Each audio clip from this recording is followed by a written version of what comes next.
If there's one thing that has always bothered me about Donald Trump, it's how he will casually allude to Bible verses for his own benefit. In other words, he'll say something or post something on Truth Social that echoes Scripture, and yet it has nothing to do with the Bible. It has to do with what he wants. Let me give you a few examples of what I mean. In the past, he made a reference to the final battle at Waco, Texas, of all places, when he announced his presidential campaign. And to Christians, the final battle is a reference to Armageddon and the return of Jesus, where he defeats the Antichrist, the false prophet, and their armies. He repeatedly claimed to be the only candidate who can prevent World War III and bring peace to the entire world, which of course echoes the peace and safety verse in the Bible. He talked about how the seal is broken, knowing that many of his evangelical supporters will interpret that to be one of the seals of Revelation. He made a strange reference to America going to sleep with tears in its eyes, which echoed Revelation 21:4 about God wiping away all tears from their eyes. He has also made not one, but two different references to the unpardonable sin. Only his definition of the unpardonable sin is someone who has sinned against him.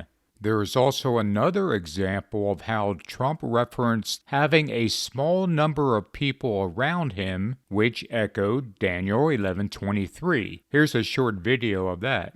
Enemies are desperate to stop us because they know that we are the only ones who can stop them. We're the only ones that can do it. Small group, relatively small group.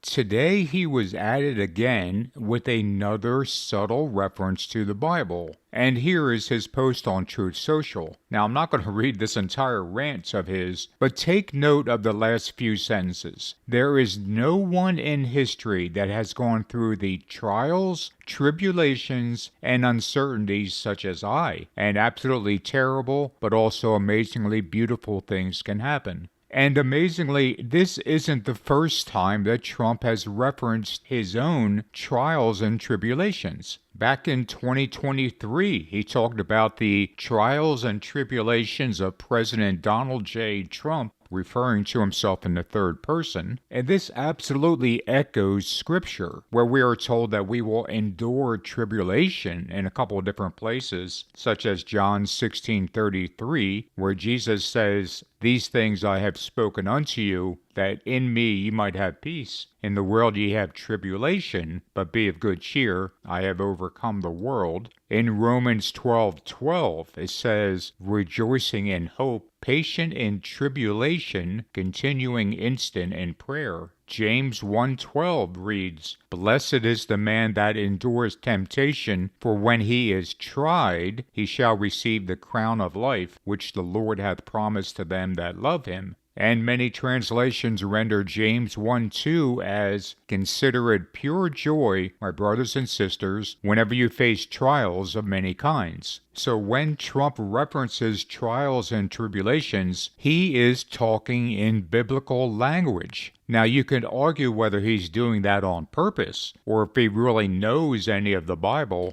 Trump famously said the Bible was his favorite book, and yet couldn't name his favorite verse, although at a later date he did say that an eye for an eye was one verse that stood out to him. And perhaps what is most blasphemous about what Trump is doing in alluding to Bible verses and making them about himself is that he will often reference God. Look again at what he posted today on Truth Social.